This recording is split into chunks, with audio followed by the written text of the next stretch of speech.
Okay, so today we are scheduled to talk about developmental disabilities. So you might be thinking, what exactly is there to talk about? There's a lot to talk about. And we're going to start actually with a little bit of a discussion of why there are developmental disabilities in this world. And I'm going to ask you for your opinions to start. Let's start with you. Why do you think there are people born with developmental disabilities? They're here, they're in the world, they're present, but they're often unable to comprehend the world around them, and the world around them is often unable to comprehend them. So why does God put them here? Alyssa. Short of saying what I learned from Rabbi Cohen, Okay. my feelings are, and it has to do with, again, with our relationship with God. It's not so much for the person who's developmentally challenged, but it's for us. It's teaching us something. Okay, so that idea is that the developmental disability, the child or the adult with developmental disabilities is someone who brings out a lot in us, right? So studies have found, for example, that families with children with developmental disabilities have often, through that disability, become a much closer family unit because everyone in the family at all times knows they have to pitch in. If they're going on a trip, someone's got to be with Jake, and they take turns, and there's a sort of sense of we're in it together, and that really draws a family closer together. It teaches the people in the family to be more giving, right? I'll give you an example. In our family, when we had children, we have children still, but when we had a few children, at that point, we had 4 bedrooms upstairs in our house, and we only had, I think at the time we asked the question, we had 3 daughters. So 2 of them were already, I guess my children are about 2.5, 3 years apart. So by then maybe we had a baby who was like maybe a year-old, and probably a 4-year-old and a 7-year-old. And we went to ask a rabbi. We said, we have enough bedrooms for everybody. Should we put them in a bedroom together? And this rabbi is a very bright, wise man who's an expert in education. He wrote a couple books on it. He recommended to us that we should put our children in a room together, even though we have enough rooms for everyone to have their own room. And we have a guest bedroom. It's not like we needed, he wasn't saying, so you should have a guest bedroom, because we had a guest bedroom in the basement. But he was saying, because your children need to learn to live in a sharing way. And if they always have their own bedroom, then it's a sense of this is my place, and you start sort of feeling these ownerships, like this is mine, you can't come in here, and creating sort of like a domain-based sort of relationship with the world. And at a very young age, they should learn to share. They should learn that sometimes one person in the room wants to go to sleep and the other one needs to be quiet. One person wants the window open, the other person wants the window closed. Deal with it. Learn how to work it out. And that's actually been what we've done. As a matter of fact, right now, we have, so my 2 oldest daughters live in a room together. And we have now a reoccurrence of the same situation. We've got a 7-year-old and a 4-year-old. And until now, they've been in separate rooms. But probably within the next few months, maybe by the beginning of next school year, we're going to put them in a room together, even though we have enough rooms in the house. But we're going to put them in a room together. So the idea is that it kind of forces the kids to grow up with a greater sense of sharing and caring. Having a child with developmental disabilities often forces, for sure, the parents, who now have to become givers on a much higher scale than an average parent. The requirements upon the parents to give and care and attention is significantly higher. And on the rest of the family is the same thing. But that, of course, is what trains us to be better people. What better training in the world is there to be a giver than have a situation in which you're required to give a lot? And it may be difficult at first, or maybe difficult all the way through. No pain, no gain. But you come out an Uber giver. Not as in like a person who gives rides to other people, an Uber driver, but a super giver, which is an amazing thing. So what Alyssa is referring to is sort of the benefits that the developmental disability family has, and I really refer to it as a family because it often affects the entire family through having a child with developmental disabilities, or an adult with developmental disabilities. That's idea number 1. Thank you. Any other ideas someone wants to bring up? Okay, then I will. Alrighty. Imagine the following scenario. Okay? You have a person who lives a life thank God, a long life, a good life, mostly in virtue. And they come up to heaven at the end of 75, 85, 95 years, whatever it is, 105, 115. And you know the joke, they say, but according to Jewish tradition, we can't really live past 120. So they say, what do you wish everybody on their birthday? Happy birthday, should have a great year. What do you wish somebody on their 120th birthday? Happy birthday, have a great day,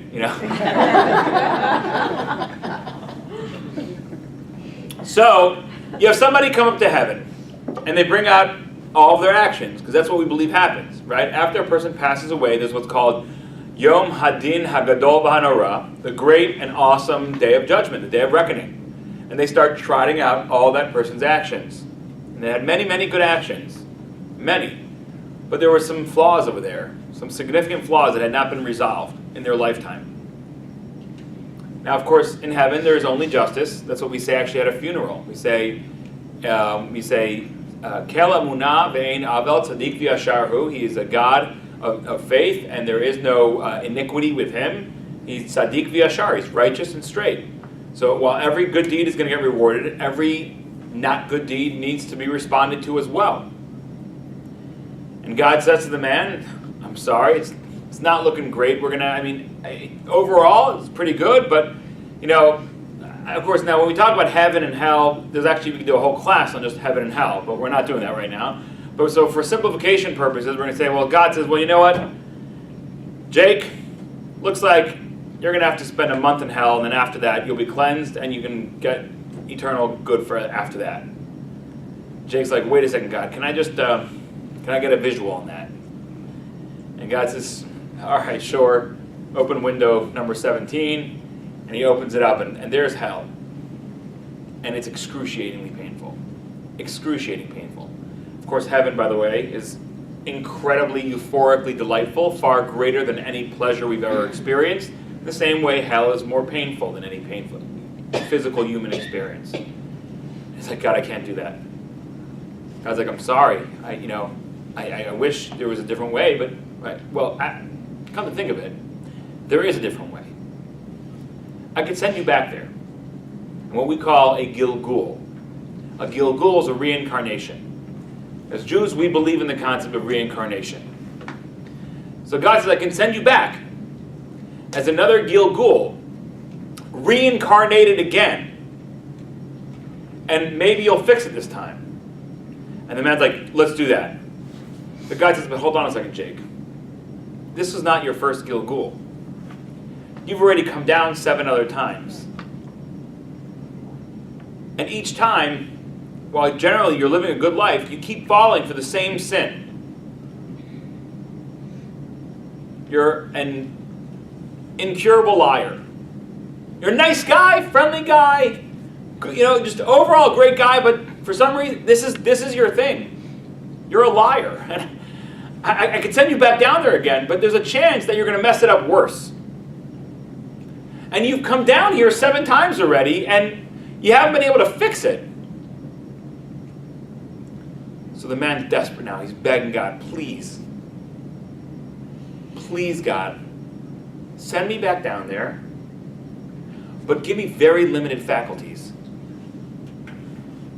And this way I'll live out my life, and there'll maybe be some struggles and some pain, but I'll never tell a lie. Absolutely never tell a lie. God says, I don't know, are you sure? Are you sure you want that? And the man's begging, please God, I'm begging you, please send me back to earth, but just don't give me the faculty of speech. Make me unable not to write a lie, not to speak a lie. I'm begging you, please. Enough is enough. I've come down 7 times already. And I can't seem to beat this one.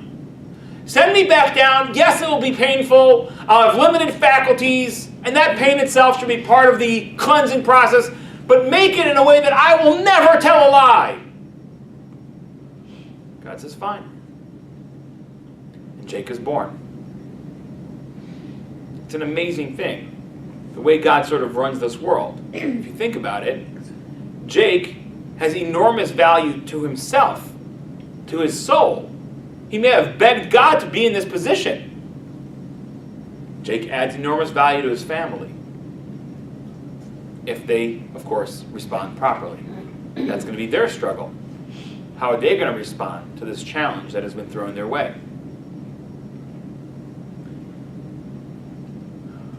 My brother,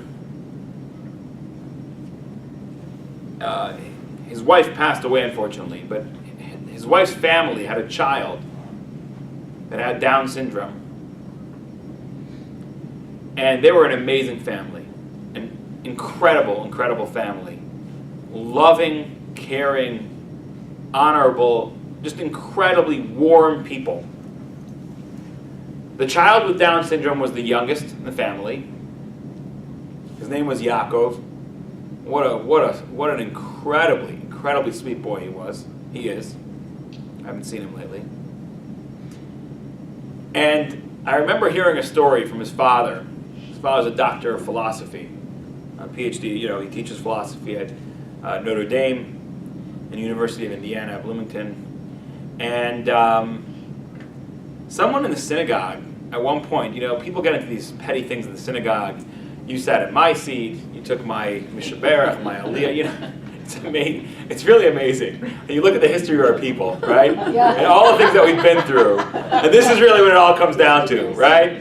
You got my aliyah, bam, wow, okay, fine. Anyway, so there was some kind of pettiness going on or whatever it was, and this guy starts yelling at Dr. Bartke, and it's a whole heated thing, and he's like, listen, finally at the end, this guy stomps off. He's like, you know what? It's because you're such a bad person. That's why God gave you a Down syndrome child. Dr. Bartke says to him, what? It's the greatest gift in my life. That's the greatest gift in my life. And he meant it. He truly, truly meant it. The people they've become, the family they've become, by being entrusted with this incredibly special neshama, incredibly beautiful neshama, what an amazing gift. So that is one side of the coin, understanding where this comes from.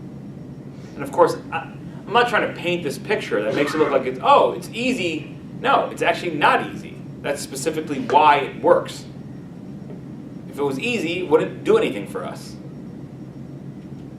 But because it's difficult and it's an incredible challenge, people are able to raise themselves to amazing greatness. And it could be the souls having an amazing cleansing experience after coming back to this world, trying to fix that one thing again and again and again. And finally he gets it. And gets to come back up at the end of his life and get pure, pure bliss. So let's look at this article, The Love That Shines Through. We'll read through it and then we'll discuss another part, a very important part of developmental disabilities.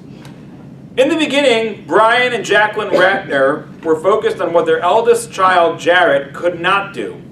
He could not walk, could not talk, did not play with toys, did not take to toilet training, missed most developmental milestones.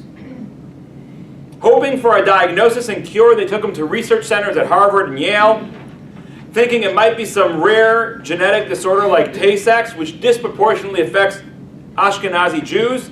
They had his blood shipped to Israel for analysis and flew to England to meet with more specialists. 10 years ago, at the age of 3, he was given a diagnosis of Engelmann syndrome, which is characterized by mental delays, jerky body motions, and a good deal of smiling and laughing. Jared had a sweet disposition. But then they undiagnosed him, Mr. Ratner said. They didn't know what it was, but it wasn't that. It wasn't Engelmann's. And so the Ratners began focusing on who Jared was and what he could do.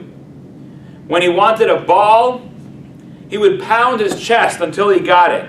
Sometimes he wants to communicate so badly you can hear him from the other room pounding his chest, Mr. Ratner said. There's a lot of emotion there.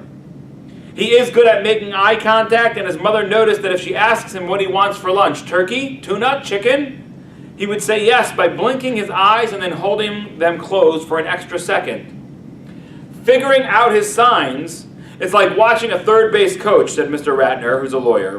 When you're dealing with Jared, you're dealing in current time, he said. You can't say this is what we're going to do in 3 days from now. You can't discuss what you did a week ago. It's an interesting way to live. We just dwell on each day right now. There's a lot of pressure to make each day a great day. Jared has his passions. He treats every meal like it's his last, said Mr. Ratner. He doesn't understand more food is coming. He eats with gusto. If I'm eating something he wants, he'll bang his chest. He always seems to want what I'm eating. He won't allow anything on his head, no hats, no headphones, no iPod earphones, but he loves music, and if he sees a musician, insists on touching the instrument to feel the vibrations. Living in the now, he doesn't hold grudges. As most children become teenagers, they distance themselves from their parents. Jared continues to love unconditionally. He's thrilled to see me every morning, Mr. Ratner said. I turn on his light, he wakes up, he's smiling. He reaches up to grab me around the neck with his left hand, pulls my face to him, and with his right hand he sucks his thumb. After Jared, the Ratner said they took every genetic screening test available and have had 3 more children, making for an incredibly full life. But they've always tried to hold a vow they made to Jared. We promised our son at a young age, whatever it takes for him to have a happy and satisfied life, we will do, Mr. Ratner said. As Jared approached 13, they wondered, could he be bar mitzvah? Should he be bar mitzvah? Jared could not do the traditional Haftorah reading. He couldn't even place the cover back on the Torah on his own. We wanted him to have some bar mitzvah. He deserved it, said Mrs. Ratner, who stays at home to care for the children. We just wanted to make sure it was meaningful to Jared. The Ratners belonged to a Reform temple and consulted 2 Reform rabbis. They were very nice, said Mr. Ratner. Whatever you want, you dream it, you do it. Sky's the limit. It's not what we wanted to hear, said Mr. Ratner. We wanted to hear, this is what we did before and what I can offer spiritually to Jared and those around him. We were trying to translate Jared to our family and friends. In 2006, the Chabad Lubavitch Orthodox Hasidim opened an education and mission center in nearby Armonk. Mr. Ratner consulted the rabbi there, Yosef Butman. He explained that kids so handicapped are actually on a higher plane than you or I, which I just explained. Jake is coming back to the world, so to speak, and he's almost perfect. He's almost got it all worked out, probably much more perfect than we are, but he's got this one little detail to work out, okay? We're put on earth to perfect ourselves, and most of us have so much to do. But there's not much they can do. They're nearly complete. They may just need to live out this life without having said a lie. That's all. A couple of little tweaks and they're ready to meet God. The Ratners are not religious. 2 years ago when Mr. Ratner was 42, he had open heart surgery. I spent 2 hours on a lung heart machine. You do a lot of thinking. In afterlife, my feeling was you passed away and you're gone, Mr. Ratner said. Still, he said, it's fascinating that someone as imperfectly mentally as my son is that he's considered to be way up there. That touched us. No one ever said that about my son. You occasionally like to hear good things about your son. Living in this wealthy suburb, the Ratners have seen their share of $100,000 bar mitzvahs. Vodka flowing from fountains, ice sculptures, caviar tables, crazy Broadway show themes. Mr. Ratner said, our only theme was going to be Jared. Last Sunday, they squeezed 60 chairs onto their patio. Rabbi Butman explained that for the 10 minutes the Torah was open, as is the Orthodox custom, men and women had to sit separately, but instead of putting a wall or a curtain between them, he brought along a half dozen tasteful potted plants that he placed down the center aisle. Except for prayers, everything was in English. A Hasidic student read Jared's Haftorah. Eli Lipsker, a legendary Hasidic musician, played traditional Jewish songs on the electric organ. Jared, the hater of hats, kept pulling off his prayer cap, but family and friends kept putting it back on. Jared's 2 brothers, Jacob, 9, and Jordan, 7, spent most of the time running around the yard with their cousin, but Jared's little sister, Julia, 3, sat in a baby carriage, attended by an aide. Despite genetic screening, her parents say she appears to have whatever Jared has. The service was quick. Jared was wheeled to the Torah, helped by the family to touch the Torah, and at the end, to cover the Torah. Rabbi Butman spoke of a bar mitzvah as where we get a chance to look at the big picture, and Mr. Ratner mentioned learning to accept Jared exactly as he is. Mostly it was music and dancing. The men danced in a circle around Jared. At one point, Mr. Ratner hoisted his son from the wheelchair, held him up from behind, and the 2 swayed together to the Hasidic classics. Afterwards, they drove down the street to the Kittle House restaurant. There was no vodka from fountains, but there was a single-layer chocolate cake, Jared's favorite, and lots of good food. The bar mitzvah boy tasted his first hot apple cider and drank with gusto. Guests kept saying they'd never seen a bar mitzvah like it. When everyone started dancing around Jared, that's when I felt a little emotional, Mrs. Ratner said. I saw you crying, Mom. You were crying, yelled 7-year-old Jordan. And laughing, he ran off to tell his cousins. Something very beautiful about the life this family is building around their children that they have been blessed with. Something very beautiful about the bar mitzvah ceremony. Now, that being the case, we're going to focus in here a little bit about, is Jared a bar mitzvah? The word bar mitzvah, what does the word bar mitzvah mean? The word bar mitzvah means a son of the mitzvos. A bat mitzvah is the daughter of the mitzvos. Somebody who's now become of Jewish age where they're responsible to do the mitzvos. Is Jared responsible to do the mitzvos? No. He's actually not at all. And that's for good reason. To try to put a responsibility on someone who cannot handle it would simply be cruel. And we're going to discuss in here a number of sources that talk about this. So when we see phrases saying a person who's incapacitated mentally is not obligated to any of the mitzvos and is sort of in a certain way removed from the mitzvos, we have to remember that that's actually for their protection. Imagine you had a father who had a child who had some sort of developmental disability, but still felt they were required to do all these things. There would be an enormous amount of pressure of the father to try to get the developmentally disabled son to do something that he can't do, or a daughter to do something she can't do. It would be a disaster. In its infinite compassion and wisdom, the Torah says, people who have developmental disabilities, you could make a ceremony for them, you could have them touch the Torah, but in reality, they're not a bar mitzvah. They're not obligated to do mitzvot. That's not the mission that they were given in this lifetime.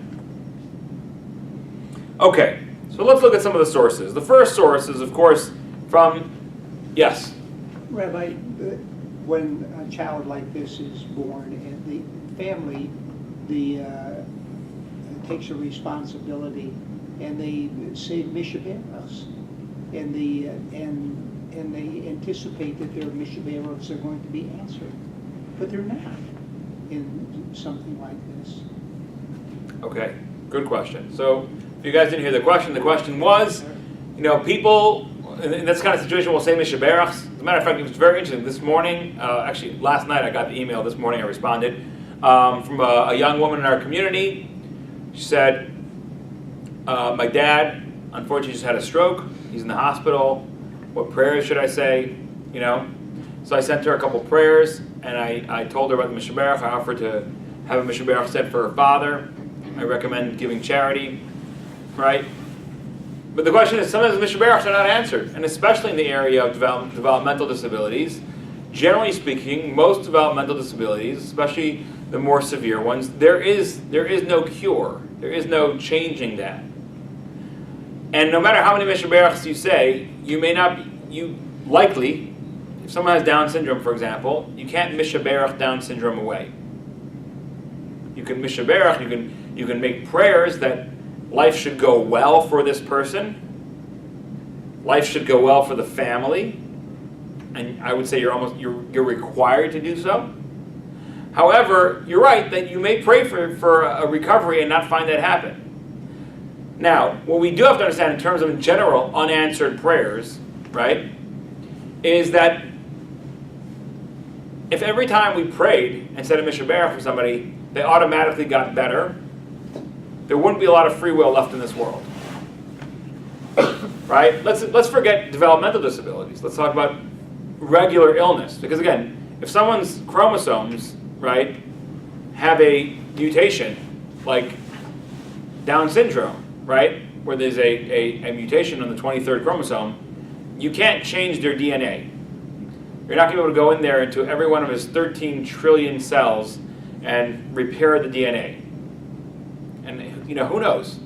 Who knows what they're doing today with medicine? Maybe in 50 years from now they will. My daughter came to me this morning and she says, Daddy, do you think that by the time I'm a grown-up they're going to have a lot of new inventions? And I said, I don't think. I am certain. I said, if you would see the difference in the world from the time that I was your age, she's 10 years old, to today, it's mind-boggling Says, really? Tell me about it. I said, for starters, when I was your age, there was no such thing as cell phones.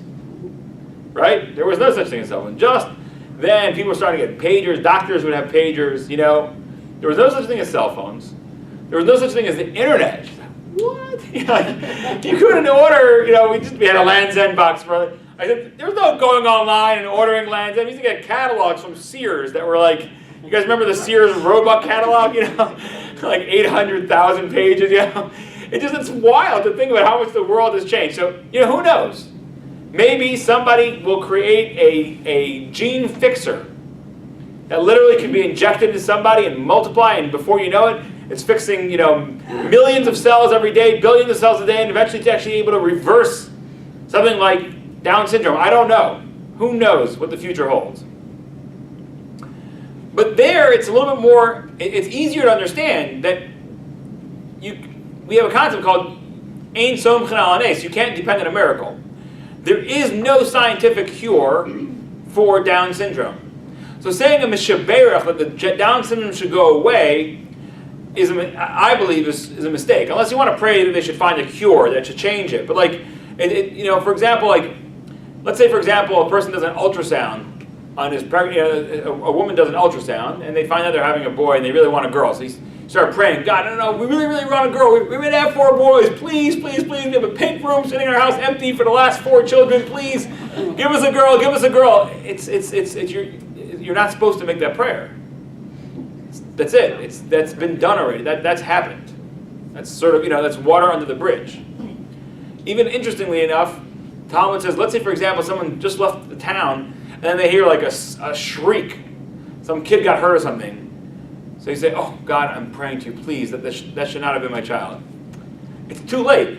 Either it was your child or it wasn't your child. There's no place for a prayer saying, please God, that should not have been my child. So if someone's born already with a developmental disability, again, we can pray that they find a cure, but we can't pray that it just goes away. Furthermore, when it comes to regular illness, we can pray and say mishaberachs, but there's no guarantee that it works. If there was, there would be no free will in this world. If everyone knew that, oh, anybody who's ill, just go to the rabbi, say a mishaberach, you know, give a donation, 18, 180, 1,800, and it's gone. Well, first of all, the first people to shut down every synagogue in America would be like GlaxoSmithKline and Pfizer and Merck. You know, they'd be shutting down no more mishaberachs. We've got billions of dollars riding on this. No more mishaberachs. You know, but also there'd also be no free will, right?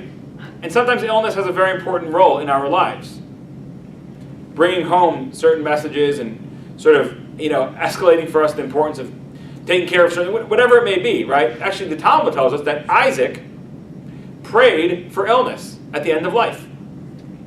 Because up until then, people would sort of live out their lives, and then, as a matter of fact, I don't know if this is true or not, but one of the what people say is, you know, when someone sneezes, we say Gesundheit, right? Or, you know, God bless, or whatever, right?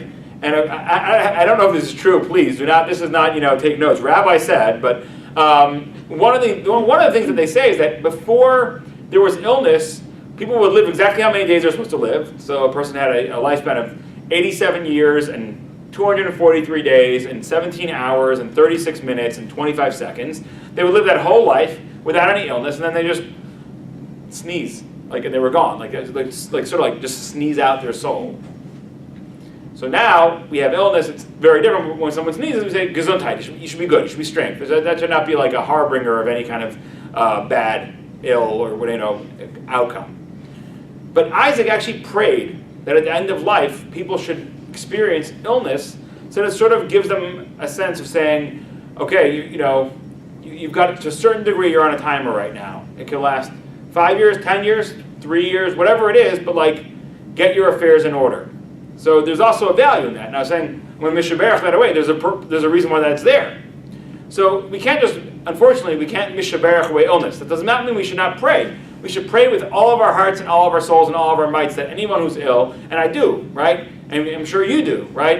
And it's not just, by the way, let me just tell you, I'm going to be upfront over here. In the Jewish world, often our thoughts are, oh, someone's sick, let's get a mishaberach said. Mishaberach is outsourcing. Now you should do Mishaberach. That is one tool at your disposal. If someone is ill, and by the way, how does the Mishaberach work? How does the Mishaberach work?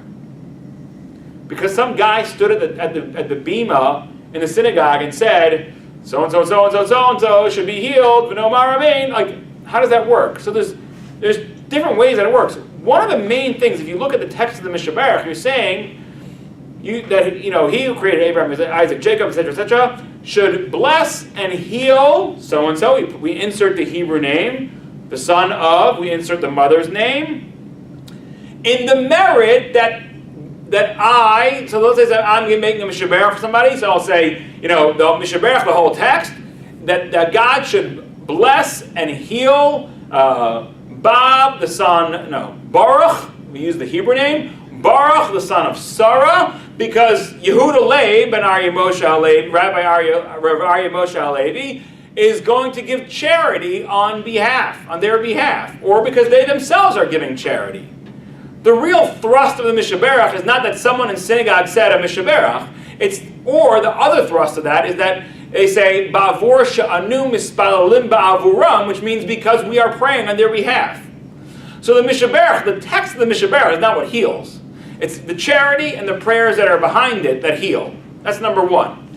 And number two, please, I would beg of you, never again, when you hear that someone's sick, just do a Mishaberach. Because frankly, it's not enough. That's what you outsourced. And you should continue to do Mishaberachs. But don't just say, okay, I did the Mishaberach, that's enough. No! Talk to God. That's really what it's all about. Talk to God yourself.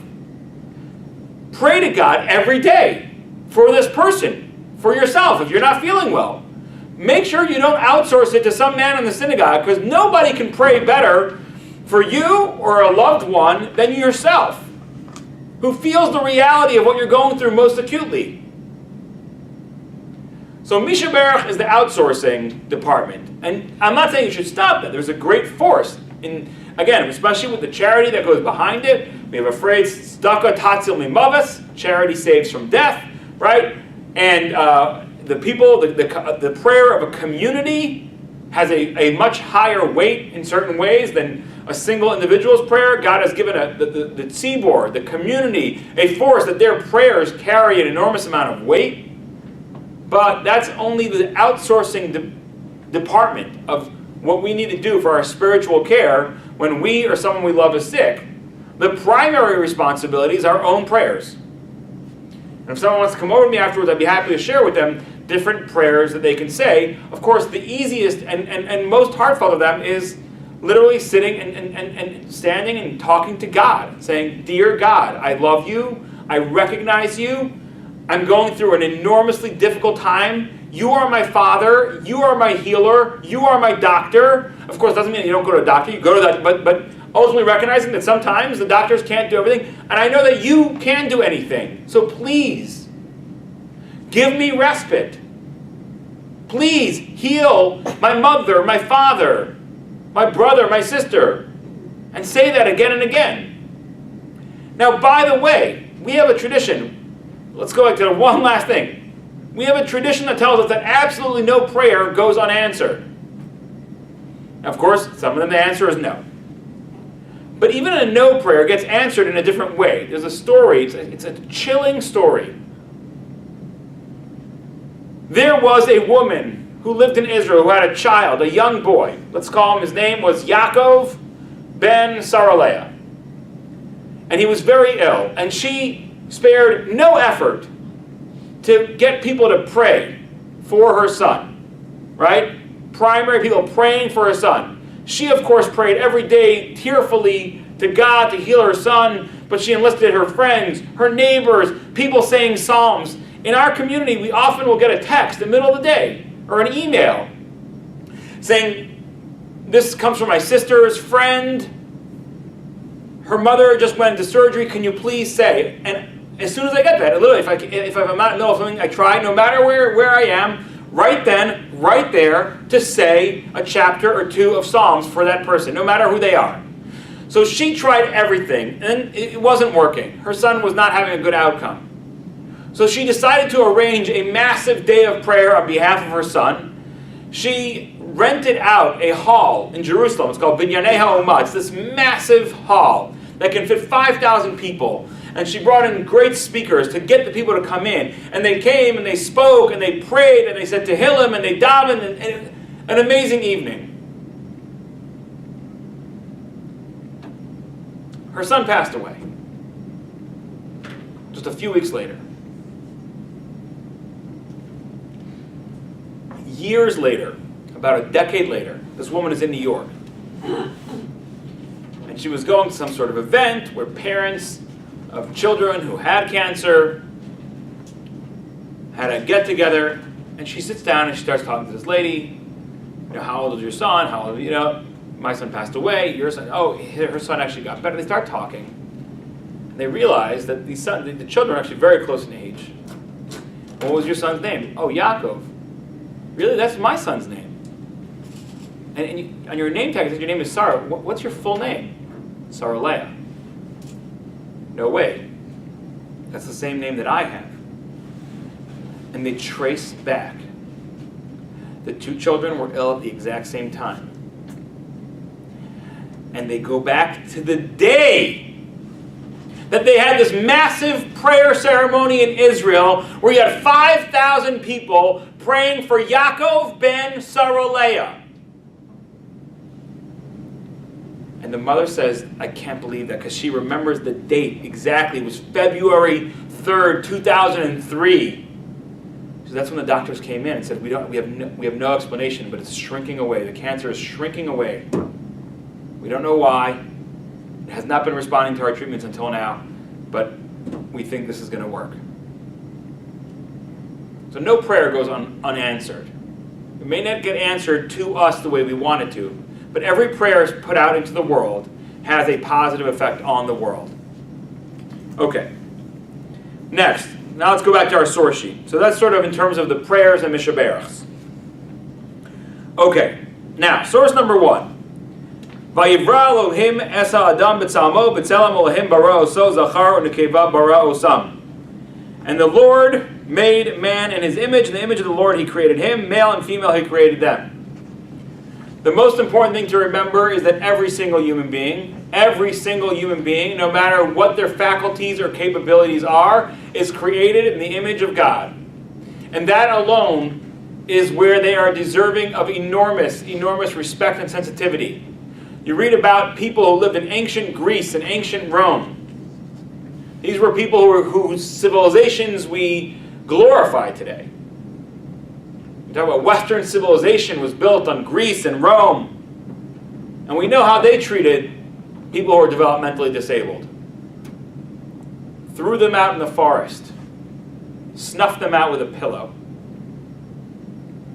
Total lack of recognition of what enormous value every image of God in this world has, regardless of their capabilities and faculties. Source number 2, to understand what value we give to human dignity, Tashma, come in here, Kavod Habrios, Gadol Kavod Habrios, so great is human dignity, Shadocha as Losase Shabbatorah, that there are occasions where it can even override a negative commandment in the Torah. Very rare occasions, but that's the strength of this. Human dignity and the giving of everybody their share of dignity is so absolutely important to make sure that everybody who's in this world, whatever their abilities or disabilities are, is given the greatest of kavod habrios, the human dignity that we give to every individual walking around this world with a godly soul inside of them. Now we get to the exemption part. This comes from Chagiga. Chagiga is a tractate that deals with the laws of bringing various festival offerings. Now, Hakol Chayavin B'Re'iyah V'Simcha, everyone is obligated to appear in the Beis HaMikdash, in the temple, and to rejoice. And there it says like this. It says, somebody who's not able to speak or hear, we would call it deaf mute, or somebody who's impaired, V'Shota, someone who's impaired, V'Katan, and a child, are not obligated, because they are exempt from all commandments in the Torah. So the Torah recognizes that when someone is not able, either because they're too young to grasp what they're doing or not doing, they don't have the maturity, or they don't have the faculty, they are exempt. Now, source number 4 seems to indicate that there is not even a requirement to try to educate them in mitzvahs because they don't have the faculties for that either. So don't try to force your kid who doesn't, if you have a child who's severely impaired, don't try to wrap tefillin on him. You're not required to educate him if he doesn't have the ability to do this. A deaf mute and an impaired individual, even though there is no mitzvah, since the idea of chinuch, of education, does not apply to them, since they will never be obligated in the mitzvahs. So when there's an obligation for a person to do a mitzvah, then we're obligated to start training them in that mitzvah earlier, but because these individuals are not obligated to do the mitzvahs, they are also not obligated to be trained in the mitzvahs that they will never be obligated in. Now, here's what's interesting though. When somebody is able to grasp certain concepts, if they are not necessarily able to grasp the entire mitzvah, but there may be people whose faculties are limited in one area but stronger in other areas. So if you look at source number 5, it's from the Tevuos Shor. It's a mistake in the top. It's Tevuos Shor, not Shot.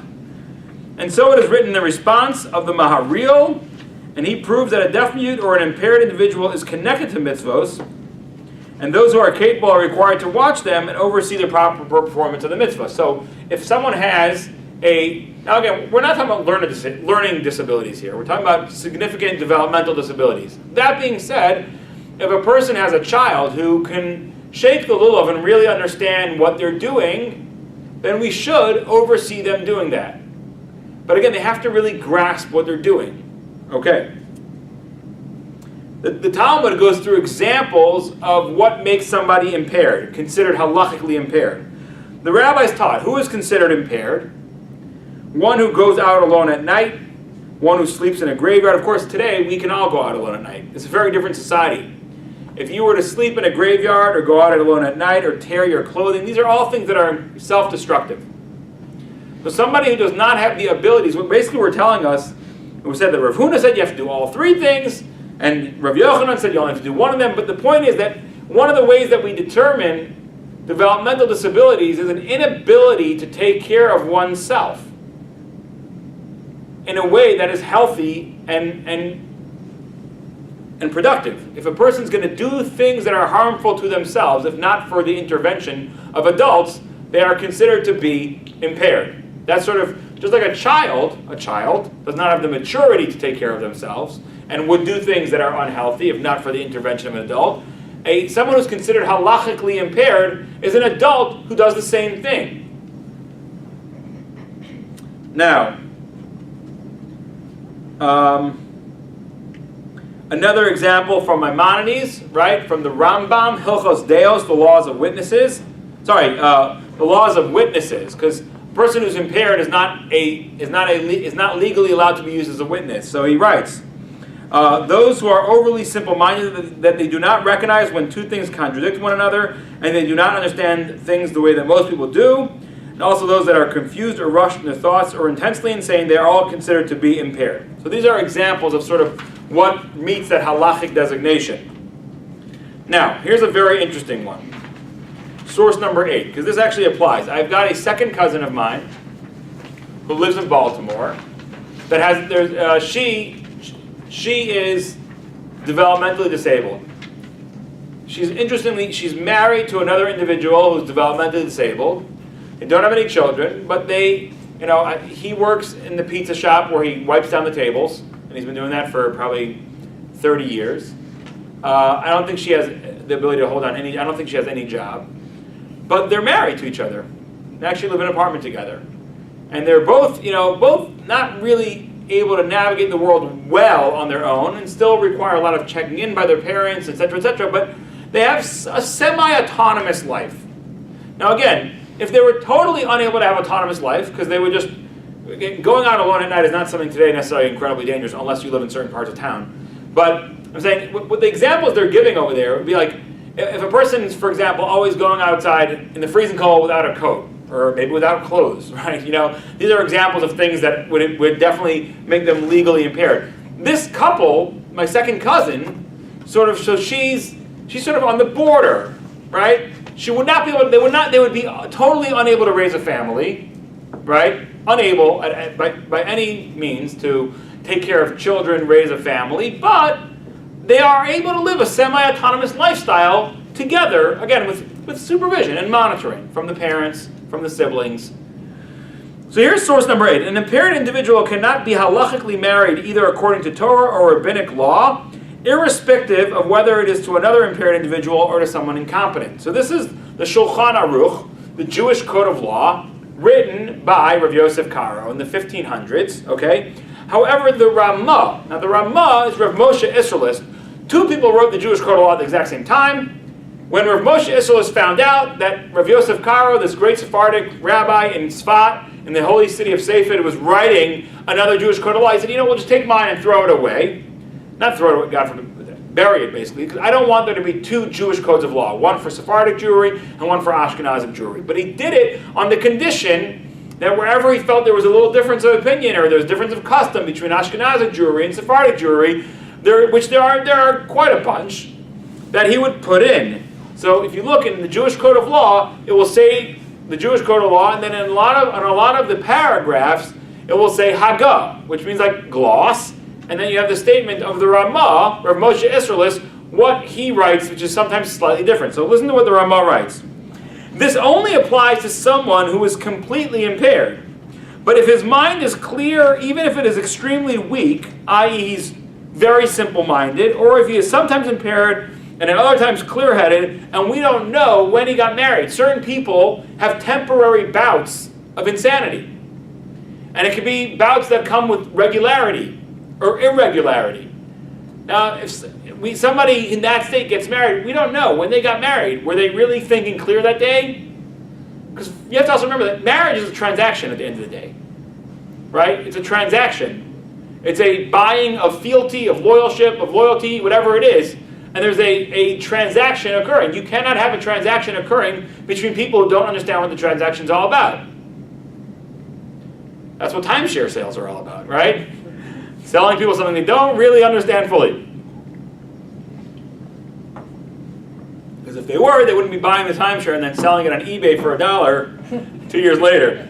But that's a different conversation for a different time. Okay. Now, so that's part of the reason when we see the first statement, it says an impaired individual cannot be halachically married according to the Torah or rabbinic law. It seems like so harsh. But when we understand that marriage is a transaction, you cannot conduct a transaction with someone who doesn't understand that transaction. That's taking advantage of somebody who's unable to comprehend what they're doing. However, the Ramah adds, if they're somewhere on the border, then they can get married. And like I said, I have a clear case of this exact thing going on. Okay. There are more sources here. There are a bunch of sources here. I want to skip to source number 12. Source number 12 was written by Rabbi Moshe Feinstein. Rabbi Moshe Feinstein. You say potato, I say Feinstein. Okay. Rabbi Moshe Feinstein was probably considered to be the greatest American halachist of all time. Now, what do I say halachist? I mean, he was a rabbi who wrote extensive amounts of responsa. Responsa are when people send him a question. How does the Torah rule in this scenario? And you can read, and he compiled these volumes called the Igros Moshe. You see responsa, Igrot Moshe. Igrot means letters. The letters to Moshe, the letters that Moshe wrote back. So, I mean, actually it's fascinating. If you open them up, there's one that I studied that came from Detroit. It came from Detroit. Here was the situation. It actually came from Yeshiva Beth Yehuda. The same school I worked for Partners, which is a fully, a division of Beth Yehuda. So in Yeshiva Beth Yehuda, many years ago, probably about 30 years ago or so, there were times where the teachers were just not getting paid. Parents weren't paying tuition. They weren't fulfilling their obligations. They weren't paying, and the teachers weren't getting paid their salary. And they wrote a letter to Rav Moshe Feinstein saying, are we allowed to go on strike? we haven't gotten paid on one side. On the other side, we're teaching Torah to children. Right? So we want to go on strike because we haven't gotten paid in 3 months or 6 months or whatever it was. On the other hand, if we go on strike, all these children will not be taught Torah for the next 2 weeks, 3 weeks, whatever it is. So they wrote it, and it's fascinating when you read Responsa.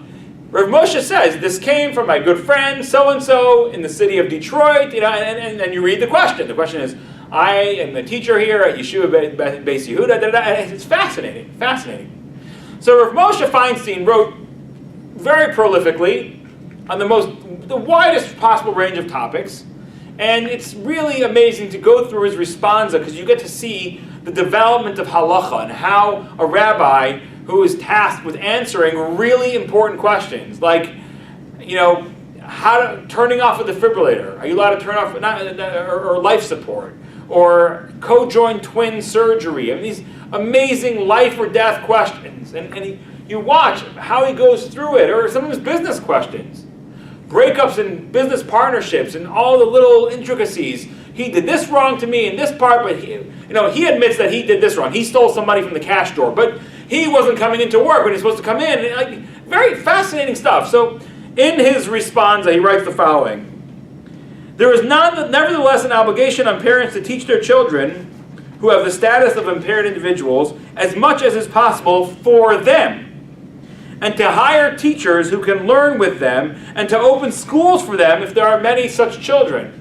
So even though they may not be obligated in the mitzvahs, it does not mean that we are off the hook for their education. This does not mean that developmentally disabled children should be shunted off to the side. He says we're still required to educate them as the best of their ability, to hire special teachers for them. I taught special ed for 8 years in New York, right? In a school that had an amazing, amazing department, vocational department. We taught. Our students were, some of our students, we had different students on different parts of the spectrum, but the ones I worked with were more severely learning disabled, and we taught them instead plumbing and electricity. I didn't teach plumbing and electricity. I wish I did, because then I could fix my own toilet for less than $500, which would be amazing. I actually tried it, by the way. 2 weeks ago, we had a problem. I'm like, okay, I'm going to DIY, do it yourself, right? Home Depot, you can do it, we can help. Let's go make it happen. So I did all this time taking it apart. I'm feeling so proud of myself. There's a steady leak, and it has to be taken apart and redone again. Anyway, but if I had been in part of the classes over there, I would know how to do this myself. It was an amazing place. Every year they would build from scratch an entire bathroom, tiling, plumbing, hot water, cold water, all the pressure gauges perfectly calibrated, lights, electricity, tiles, sinks. It was an amazing. And then at the end of the year, they would dismantle it. It's an amazing program. But in any case, so Rav Moshe Feinstein is speaking of the obligation that we have to teach every individual up until where they can learn. And when they come to the synagogue, the congregation should certainly welcome them with smiling faces, even those who are not intelligent enough to learn. They should see to it that such children answer Amen and Kedusha and fulfill that which they can. And the actual walking to the synagogue is itself a mitzvah, and they can kiss the Torah. There's an amazing sensitivity here of Moshe Feinstein saying, don't just say, oh, well, he's impaired, whatever. No. Everybody should be able to do the most that they can do. Now, it happens to be in my shul, where I sit. I go to a shul, it's on 10 miles, called Avos Olam. And it literally, right behind me, the seat behind me, so there's tables and seats, the seat behind me sits an individual, an incredible tzaddik of a man, who has 2 children with various severe disabilities, and he brings his son into shul. Now his son is mostly not verbal, right? And yes, does he make some noises, sometimes grunting sounds, or will yell out something? Yes. We all, in the synagogue, we all understand that and appreciate that, and once in a while he'll say Amen. Now think about it. If you're a soul, and the only thing you got to come down to this world for is just not to say a lie, for example, but on top of that, you end up walking to shul. He wheels his daughter. He has a son and a daughter. He wheels his daughter, who's not at all able to walk on her own power. He wheels her to shul as well. She should be there. What an angel of a man. Most people would say, you know what? What am I taking her to shul for? She has no idea what's going on or whatever. No! Something's going in there. And she has a soul inside of there that is for sure soaking it up. And imagine you come down to the world and all you have to do is not say a lie, for example, but instead you come back up to heaven and not only did you never say a lie in your whole life, but you also said amen a few times and you went to shul. Wow. It's an amazing upgrade. So that is sort of how in Judaism we view developmental disabilities, the amazing souls that come down to this world with limited faculties, the amazing families that are given the privilege and the honor of being the stewards of those children. And that's all she wrote. Or actually, there's a lot more that she wrote, but I'm not going through it right now. That's all I'm saying. Thank you very much. Have a wonderful week.